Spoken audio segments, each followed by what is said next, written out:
Nuestro planeta es un lugar inmenso, complejo y misterioso. Una red evolutiva en continuo cambio. Produce las más grandiosas, increíbles y raras criaturas, dentro de las cuales te encuentras tú. En biología y ecología, extinción es la desaparición de todos los miembros de una especie. Se considera extinta a una especie a partir del instante en que muere el último individuo de esta. Las grandes extinciones en el pasado ocurrieron por el medio ambiente, pero ahora las extinciones las causamos nosotros.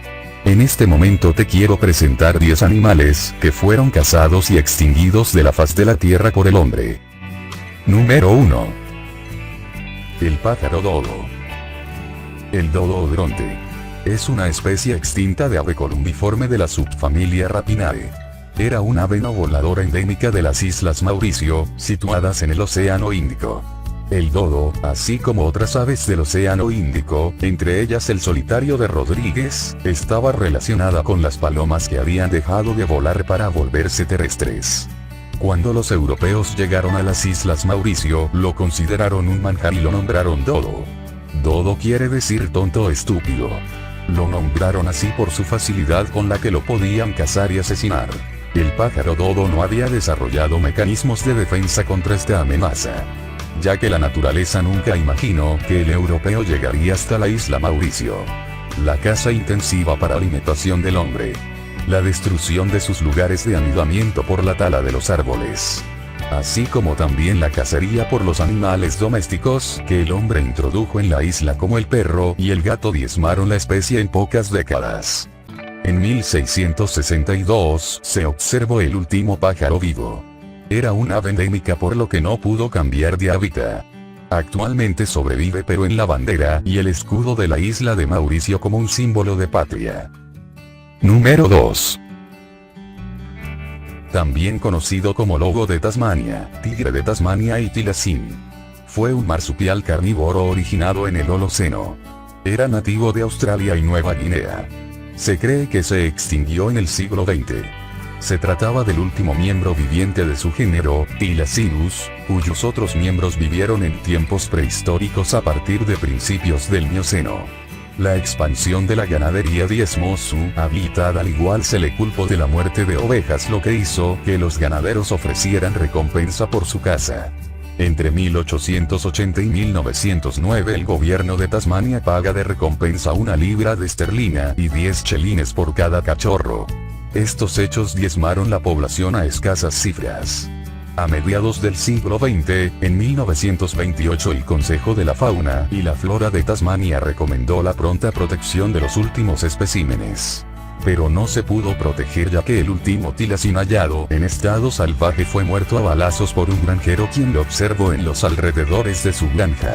Número 3. Paloma migratoria. La paloma migratoria, paloma de la Carolina o paloma pasajera, Ectopistes migratorius, era una especie de ave, hoy extinta, que pertenecía al orden de las columbiformes, el mismo grupo en el que se clasifican las tórtolas y palomas comunes.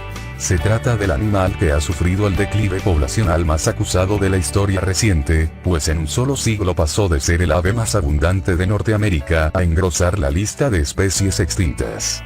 Sus grandes bandadas de miles de individuos oscurecían la luz y el calor a su paso, y el aleteo producía brisa y ruido. Los colonos americanos las consideraron un alimento muy apreciado y barato, por lo que las comenzaron a cazar miles en un día.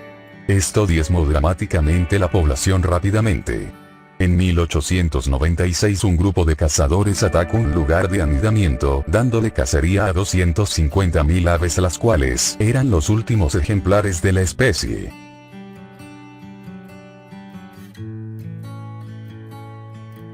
Número 4. El tigre de Java. Panthera tigris sondaica o tigre de Java era una subespecie de tigre, hoy extinta, que se encontraba originalmente en la isla indonesia de Java. De aspecto bastante similar al tigre de Sumatra, se diferenciaba de este por su pelaje más oscuro y rayas negras más finas, abundantes y apretadas. Algunos ejemplares de esta subespecie llegaban a tener más de 100 rayas, muchas más que cualquier otra subespecie de tigre. Asimismo, el pelo de las mejillas de los tigres de Java era más largo que el de los demás tigres, y las rayas de los flancos y la espalda se distribuían por parejas. El aumento de la población, la agricultura y la ganadería diezmaron los bosques, los cuales eran el hábitat endémica de esta especie. Las personas lo cazaban y comercializaban su carne y la piel, la cual consideraban un recurso preciado. Para el año 1950 quedaban menos de 30 ejemplares en estado salvaje. El gobierno de la isla buscó mecanismos de protección al final, pero ya era muy tarde, el tigre de Java se iba extinguido. Número 5. Vaca marina de Steller. La vaca marina de Steller, Hydrodamalis gigas, antes Rhytina gigas, fue un enorme sirenio de 8 metros de longitud, hasta 10 en algunos casos, y de 4 a 10 toneladas, presentaba la cola ahorquillada y una áspera piel negra, comparada con sus parientes manatíes y dugongos muestra los dientes reducidos a su mínima expresión numérica, siendo la forma mejor adaptada a la vida marina. El mayor sirenio que ha existido jamás, fue descubierto y descrito por primera vez por el médico Georg Wilhelm Steyer, integrante de la expedición rusa de Vitus Bering en 1741, extraviado en la isla de Arachka, luego isla de Bering, frente a Kamchatka.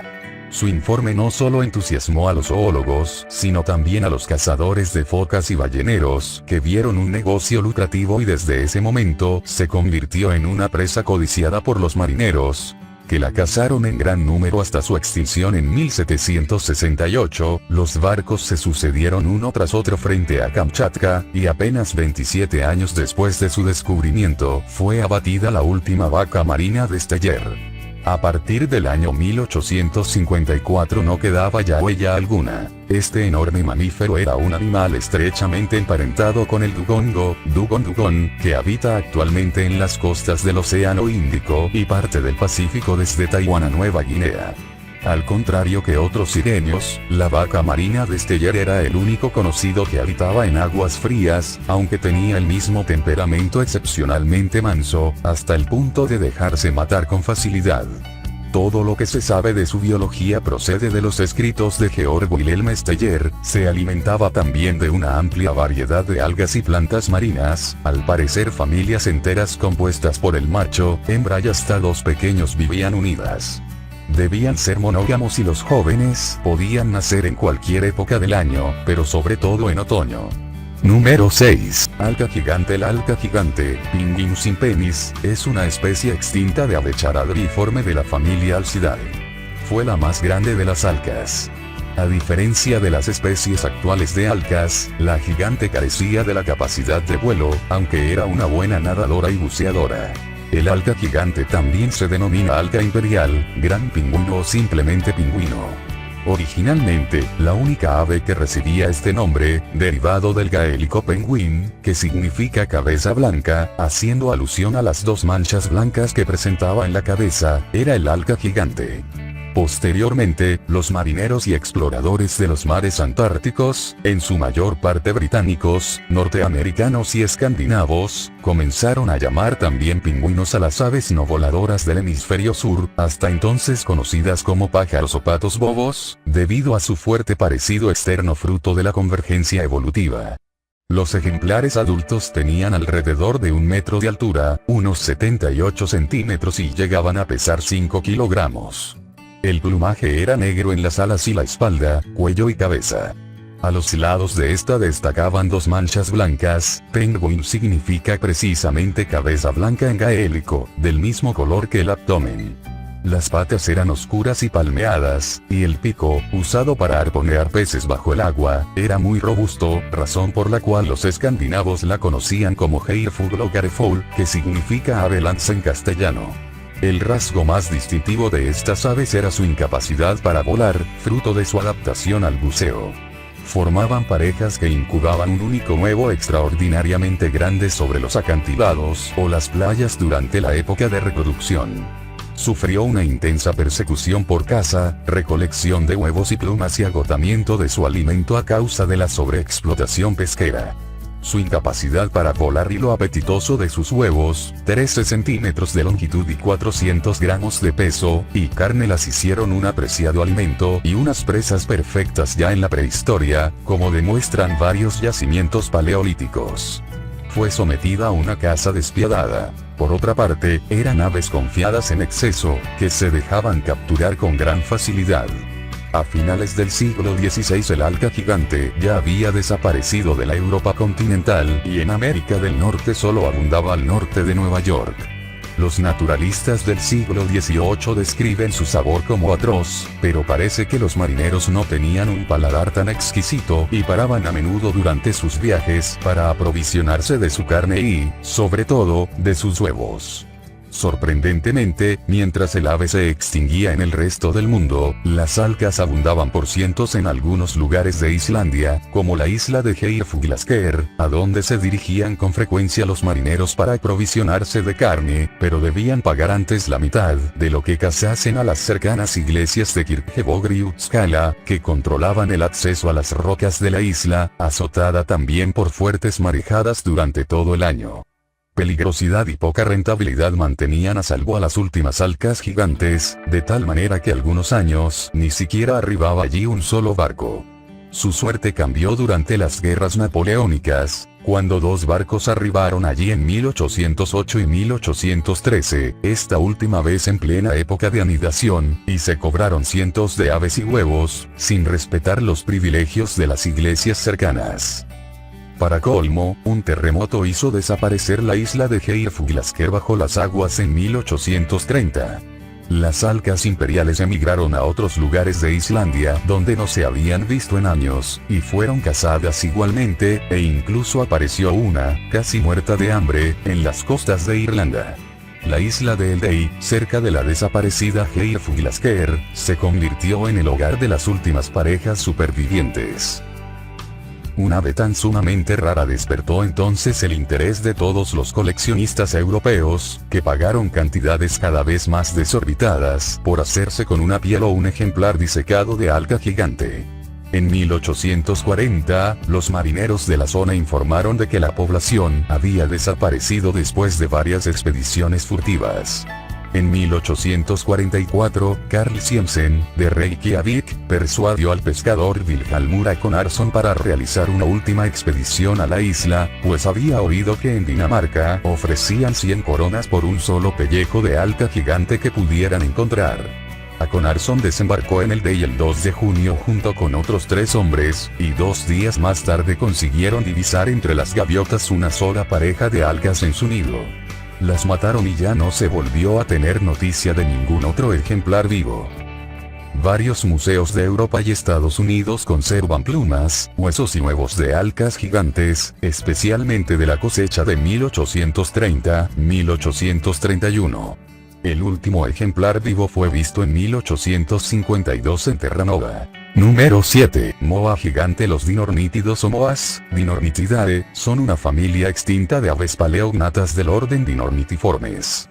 Eran aves no voladoras que habitaban en Nueva Zelanda. Se conocen 10 especies de diferentes tamaños, desde la pequeña Eurasiapteryx curtus, del tamaño de un gallo, hasta las moas gigantes, Dinornis, que medían cerca de 3 metros de altura y tenían un peso de 250 kilogramos. Su extinción se produjo hace 500 años, causada por el ser humano. Podía superar los 3 metros de altura y tenía un peso de 250 kilogramos. Sus huevos llegaban a pesar 7 kilos. Los pueblos maoríes que arribaron a la isla lo consideraron una fuente muy preciada de alimento y cazaron hasta su extinción este magnífico ave. Número 8. Quagga. La quagga o quagga, Equus quagga quagga, es una subespecie extinta de cebra común, Equus quagga. Al contrario que las subespecies hoy existentes, la quagga era una cebra de pelaje pardo rojizo no rayado en el lomo y cuartos traseros, y salpicado de rayas negras en cara, cuello, costados y crines. El vientre y las patas eran enteramente blancas.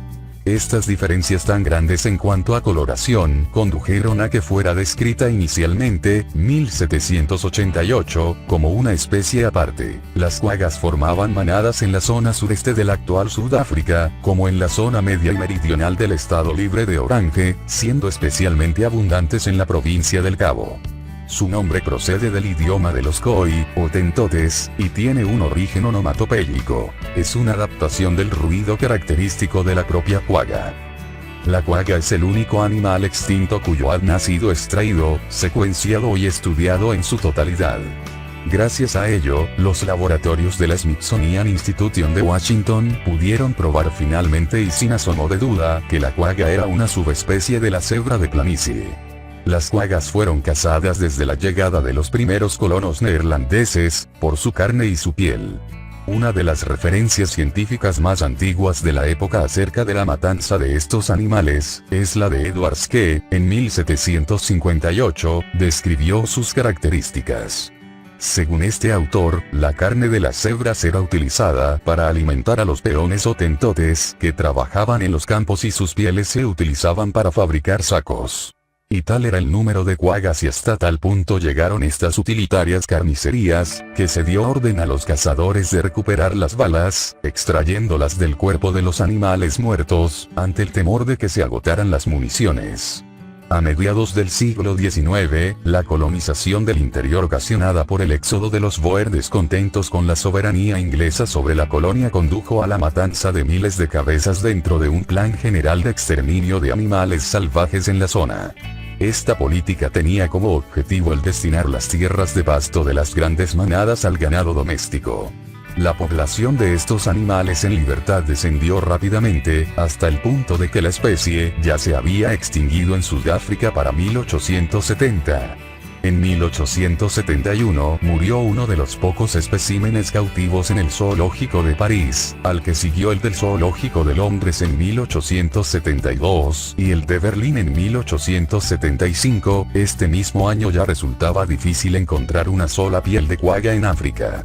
El 12 de agosto de 1883 murió la última quagga, que vivía en cautividad en el zoológico de Ámsterdam, Países Bajos, extinguiéndose definitivamente la subespecie. De esta manera, en un espacio relativamente corto de tiempo, la ignorancia y la codicia humana acabó con una raza animal en franca prosperidad y perfectamente adaptada a su biotopo. Número 9. El baiji, también llamado delfín chino de río, Lipotes vexillifer, fue una especie de cetáceo odontoceto de la familia Inidae. Era un delfín de río endémico del río Yangtze, China. Apodado la diosa del Yangtze en China, se extinguió a fines del 2006 luego de que una expedición no pudo encontrar ejemplares en el río. Sin embargo, en 2007, un baiji fue avistado por un vecino de la provincia china Anhui, llamado Zheng Yujian. Las imágenes fueron revisadas en el Instituto de Hidrobiología de la Academia de Ciencias China, quienes confirmaron su autenticidad. Pero en los meses de mayo-junio de 2008, se ha vuelto a declarar al baiji completamente extinto. Históricamente el baiji habitó a lo largo de 1700 kilómetros del curso medio e inferior del río Yangtze, al oeste hasta la desembocadura del río, cerca de Shanghái. Actualmente su hábitat se ha reducido cientos de kilómetros. Aproximadamente el 12% de la población humana del mundo vive y trabaja en el río Yangtze, ejerciendo presión sobre el río. La construcción de la represa de las Tres Gargantas también dio lugar a la pérdida de hábitat. Las causas de la extinción del Lipotes vexillifer son muy diversas, aunque concretamente, el fin de la especie se ha atribuido a la sobrepesca, a la construcción de represas, a la degradación ambiental y a las colisiones de embarcaciones con estos animales. Número 10. El bucardo es una subespecie de cabra montés extinta. Esta subespecie de cabra montés ibérica estaba en peligro de extinción desde principios del siglo XX, y fue catalogado como especie en peligro crítico de extinción CR, por el Specialist Caprinae Group de la UCN en 1997. Es una de las dos subespecies de cabra montés que ha sido exterminadas directamente por el hombre. Se diferenciaba de las otras subespecies principalmente por su pelo más largo y denso en invierno y la base más gruesa de los cuernos, tanto en machos como en hembras. La cornamenta del bucardo era asimismo la más larga de entre las 4 subespecies de cabra montés que han habitado la península ibérica. La rareza de la cabra montés en el mundo, entonces distribuida únicamente por España, sur de Francia y noroeste de Portugal, y el imponente tamaño de la cornamenta de los machos, más gruesa y separada que la del íbice, capra ibex, de los Alpes multiplicaron su valor y demanda en los círculos cinegéticos. La caza fue tan intensa que hacia el año 1900, la subespecie pirenaica ya se había extinguido en Francia y solo quedaba un reducido grupo de menos de 50 individuos en España, demasiado pequeño para sobrevivir a largo plazo. La competición con otros ungulados silvestres y especies domésticas por los recursos alimenticios también pudieron contribuir a su extinción. A pesar de ello, la población permaneció estable por encima de la treintena hasta 1981. Sin que se sepa todavía muy bien por qué, los animales disminuyeron rápidamente. En 1999, el último macho murió. La última hembra, Laña, murió en enero de 2000, y su cadáver fue encontrado debajo de un árbol caído. Estas 10 especies de animales una vez caminaron en nuestros bosques, quizás en donde hoy es tu habitación, fue uno de sus lugares de anidamiento. Nuestras malas acciones pueden causar gran daño a los demás seres que habitan el planeta. Este es un mensaje para que tengamos conciencia y conservemos lo único que tenemos: nuestro planeta y las miles de especies de animales y plantas que en él habitan.